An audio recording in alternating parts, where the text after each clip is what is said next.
Hello students, today I am going to teach you chapter 1 solid state.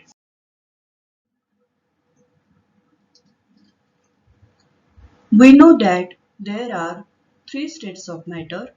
They are solid state, liquid state and gaseous state.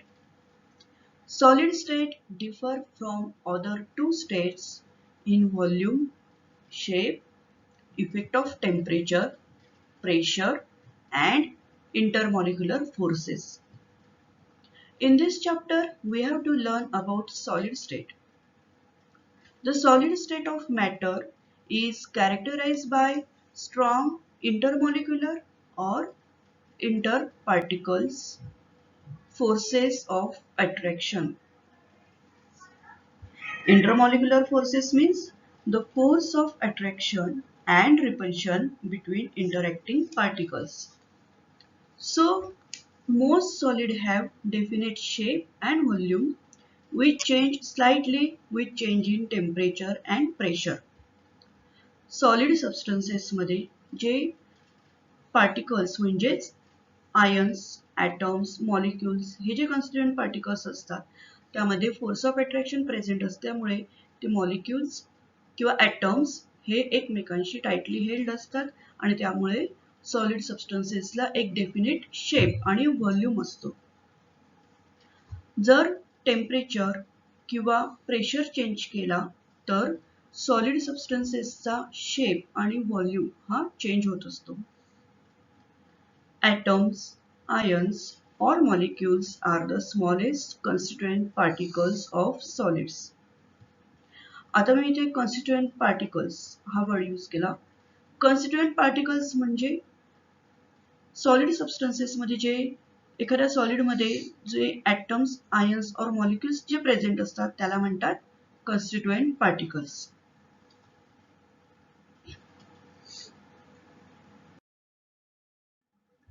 आता आपण बघणार आहोत types of solids. There are two types of solids, crystalline solids and amorphous solids. So first of all, we have to see about crystalline solids. A homogeneous solid in which the constituent particles like atoms, ions or molecules are arranged in a definite repeating pattern throughout the solid is called crystalline solid. Crystalline solid मध्ये atoms, ions किंवा particles जे असतात त्यांची arrangement आपल्याला repeating order मध्ये किंवा repeating pattern मध्ये बघायला मिळते. For example NaCl, diamond, graphite, ceramics, metals such as sodium, gold, copper etcetera. आता खाली स्ट्रक्चर दिलेला आहे, स्ट्रक्चर फॉर NaCl. या स्ट्रक्चर मध्ये बघा ब्ल्यू कलरचे जे ॲटम्स आपल्याला दिसत आहेत that atoms denotes Na+. Okay, blue कलरचा बॉल जो आहे ते Na+ ॲटम डिनोट करतो आणि जे ग्रीन कलरचे बॉल्स आपल्याला दिसत आहेत that green colour balls denote Cl- ions. मग आता NaCl चं स्ट्रक्चर किंवा NaCl क्रिस्टल आपण कन्सिडर केला तर त्याच्यात कॅटायन्स आणि अनायन्स म्हणजे Na+ आणि Cl- ची प्रॉपर अरेंजमेंट इथे आपल्याला बघायला मिळते. अल्टरनेट ते अरेंज केलेले आहेत म्हणजे ऑपोजिटली चार्ज आयन्स दोन नेबरिंग जे ॲटम आहे त्याच्यात जे दोन नेबरिंग आयन्स आहेत त्याच्यात ऑपोजिट चार्ज आहे. आणि जशी अरेंजमेंट आपल्याला खालच्या लेयर मध्ये बघायला मिळते तशीच अरेंजमेंट आपल्याला वरच्या लेयर मध्ये बघायला मिळते. Now we have to see the properties of crystalline solids. There is a regularity in arrangement of constituent particles in crystalline solids. The order arrangement extend over a long range. Arrangement NaCl चं structure जे दाखवलं आहे त्यामध्ये आपण already arrangement बघितलेली आहे. Regular arrangement कशी असते ती आपल्याला फिगर मध्ये दिसते. Crystalline solids have a sharp melting point. That is, they melt at a definite temperature. Crystalline solid आपण घेतला आणि त्याला आपण हीटिंग केली तर एका कॉन्स्टंट टेम्परेचरला पूर्ण क्रिस्टलाइन सॉलिड हा मेल्ट होतो. That means it has a sharp melting point. Crystalline solids show different physical properties in different direction. Hence, they are anisotropic in nature. Anisotropic means substance ची direction change केली तर physical property पण change होतात. For example refractive index. जर आपण crystalline substance मधून light pass केला आणि लाईटची डायरेक्शन चेंज केली तर फिजिकल प्रॉपर्टीज पण चेंज होतात.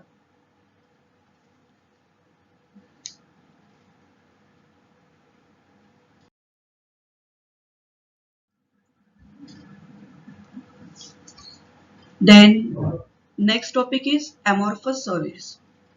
A substance which appears like solid but does not have perfectly ordered crystalline structure and no regular arrangement of constituent particles in structure is called amorphous solid. Amorphous solid मध्ये आपल्याला substance हा solid सारखाच दिसतो. Crystalline solid मध्ये जसा दिसतो तर आपल्याला सॉलिड फॉर्म मध्ये दिसतो, पण त्यातले जे ॲटम्स आयन्सची अरेंजमेंट जी असते ती क्रिस्टलाइन फॉर्म मध्ये जशी रेग्युलर अरेंजमेंट असते तशी रेग्युलर अरेंजमेंट आपल्याला amorphous सबस्टन्स मध्ये बघायला मिळत नाही. त्यातले जे पार्टिकल्स असतात ॲटम्स किंवा आयन्स ते रॅन्डमली अरेंज असतात. For example glass, rubber, plastic etcetera. आता फिगर मध्ये आपण जी डायग्राम दिली त्याच्यात आपण बघू शकतो क्रिस्टलाइन सबस्टन्स मध्ये जे कॉन्स्टिट्युएंट पार्टिकल्स आहे त्याची अरेंजमेंट ही रेग्युलर आहे आणि amorphous सबस्टन्सेस मध्ये ॲटम्स किंवा आयन्स हे रॅन्डमली आहेत, त्याची आपल्याला रेग्युलर अरेंजमेंट आपल्याला बघायला मिळत नाही. Then we have to see the properties of amorphous solids. The constituent particles in amorphous solids are randomly arranged. मी आताच एक्सप्लेन केलं रॅन्डमली अरेंज म्हणजे कसं असतं ते amorphousच्या डायग्राम मध्ये दिसतंय. They do not have regular arrangement of constituent particles. They do not have sharp melting point. amorphous सबस्टन्सेसला आपण heating केलं तर ते एका कॉन्स्टंट टेम्परेचरला पूर्ण सबस्टन्स मेल्ट होईल असं नाही. सबस्टन्सला आपण हिटिंग केल्यानंतर थोडा सबस्टन्स 40 डिग्रीला आपण मेल्ट होईल, त्याच्यानंतर थोड्या वेळाने 50 डिग्रीला पण मेल्ट होईल, बाकीचा सबस्टन्स 60 ला पण होईल. That means they do not have a sharp melting point. These solids are isotropic. Isotropic means सबस्टन्सची डायरेक्शन चेंज केली तर फिजिकल प्रॉपर्टी चेंज होत नाहीत.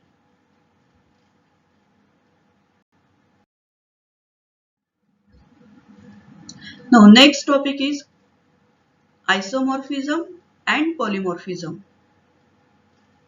Similarity or dissimilarity in crystal structure of different solids is described as isomorphism and polymorphism.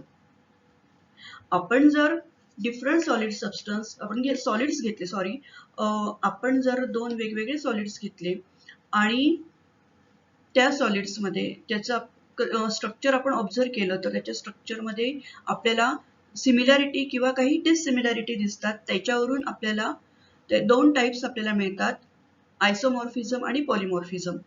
So first of all we have to study about isomorphism. A phenomenon in which two or more crystalline substances show same crystalline structure is called isomorphism. Isomorphism मध्ये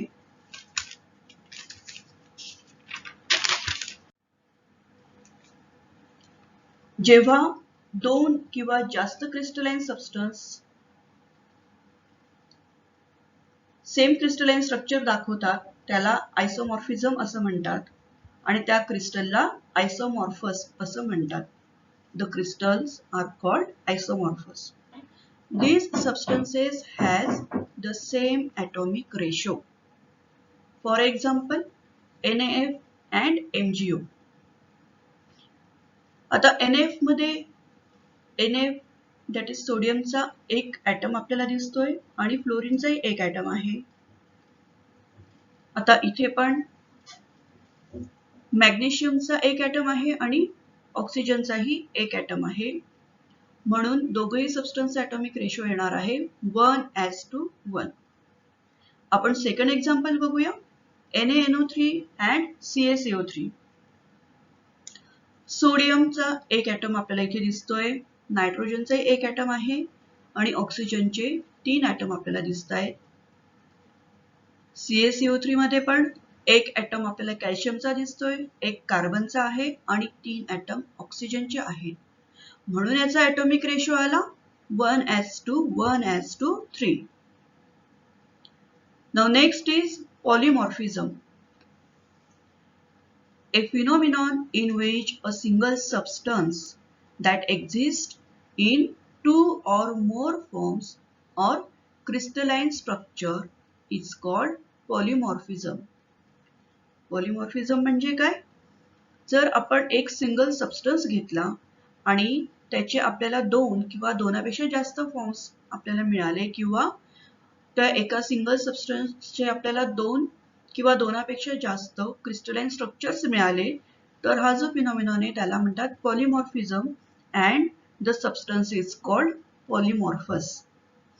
for example, calcite and aragonite are two forms of calcium carbonate. Second example आहे alpha quartz, beta quartz and cristobalite are three forms of silica. Polymorphism occurring in elements is called allotropy. आता allotropes म्हणजे काय? When a substance exists in two or more forms, then they are called allotropes. जेव्हा एखादा substance दोन किंवा दोनापेक्षा जास्त form मध्ये आपल्याला बघायला मिळतो तेव्हा त्याला म्हणतो आपण त्या सबस्टन्सेसला म्हणतात allotropes. For example, carbon has allotropes, diamond and graphite. Carbon पासून आपल्याला दोन allotropes मिळतात, that is diamond and graphite.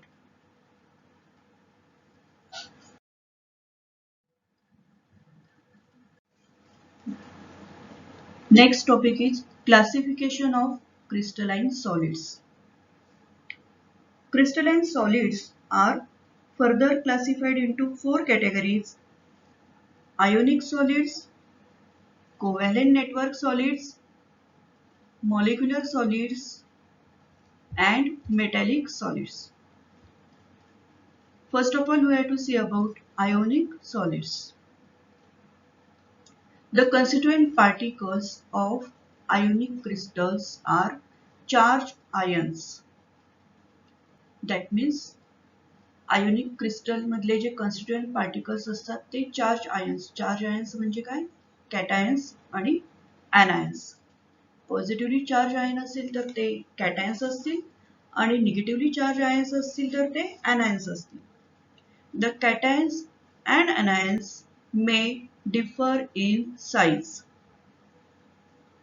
The particles of ionic crystals are held by electrostatic force of attraction between oppositely charged ions. Diagram दिलेली बघा ionic क्रिस्टलची बाजूला.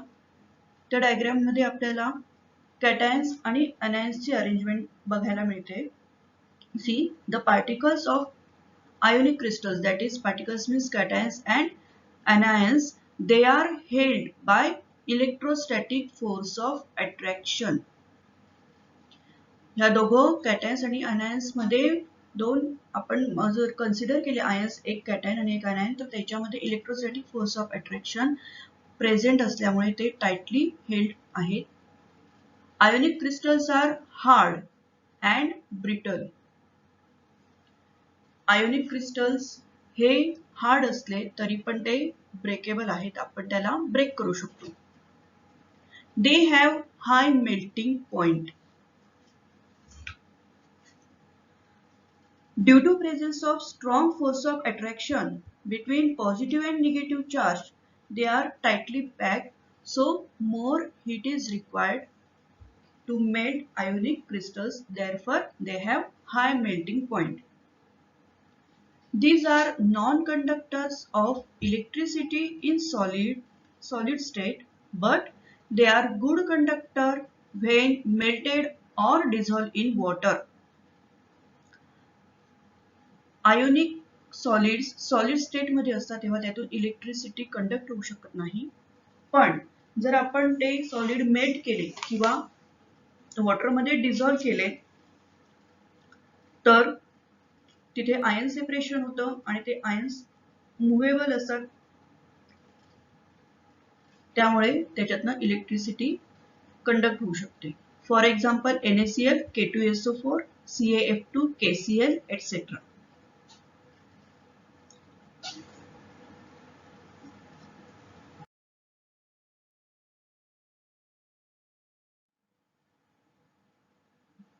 Next topic is covalent network crystals.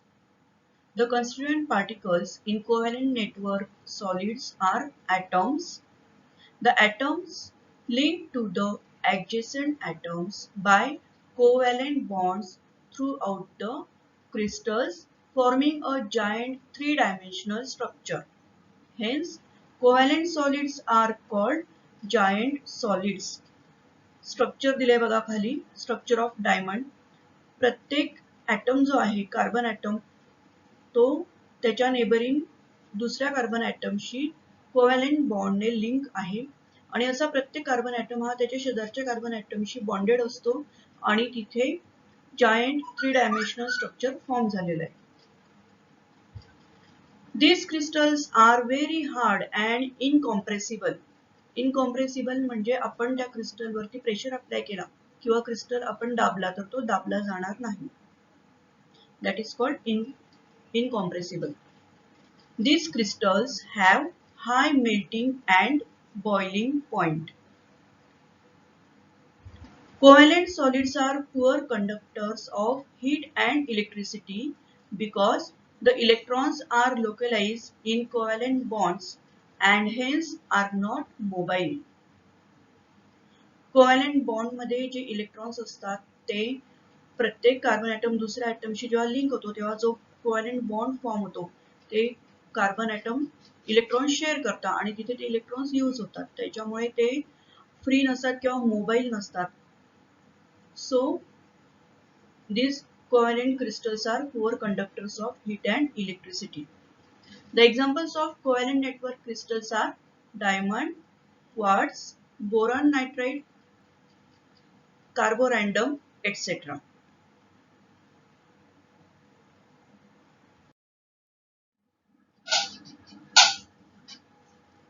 Structure of diamond. In diamond, the carbon atoms are arranged tetrahedrally. Each carbon atom is linked to its neighboring carbon by 4 single covalent bonds. This leads to three-dimensional network of covalent bonds. Structure मध्ये दिसतंय बघा, प्रत्येक carbon item जो असणार आहे तो त्याच्या neighbouring दुसऱ्या 4 कार्बन ॲटमशी कोव्हॅलेंट बॉन्डने बॉन्डेड झालेला आहे आणि तिथे थ्री डायमेन्शनल स्ट्रक्चर आपल्याला डायमंडचं बघायला मिळतंय. So this is about the network crystal of diamond. आजच्या व्हिडिओमध्ये आपण आयोनिक सॉलिड आणि कोव्हॅलेंट नेटवर्क सॉलिड यांचा स्टडी केलेला आहे. पुढच्या व्हिडिओमध्ये आपण उरलेले दोन सॉलिड्स म्हणजे मॉलिक्युलर सॉलिड आणि मेटॅलिक सॉलिड यांचा स्टडी करणार आहोत.